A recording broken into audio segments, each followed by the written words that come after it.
Очилов признан виновным в том, что он осуществил перевод денежных средств на счет лица, находящегося в Сирийской Арабской Республике и осуществляющего террористическую деятельность в составе группировки Джабхат ан-Нусра, которая является международной террористической организацией, что признано решением Верховного суда.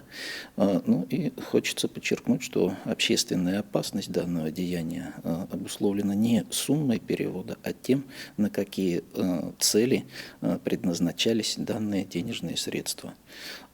Осужденный осознавал, что следовало и в том числе из его показаний и из иных доказательств, исследованных в судебном заседании, осознавал, для каких целей осуществляется данный перевод денежных средств. За данное преступление, которое является особо тяжким, и санкция статьи предусматривает наказание, в том числе на срок от 8 до 15 лет, в том числе может быть назначено дополнительное наказание в виде штрафа от 300 тысяч рублей. За данное преступление подсудимому Очилову назначено наказание в виде лишения свободы на срок 8 лет 6 месяцев без применения дополнительного наказания.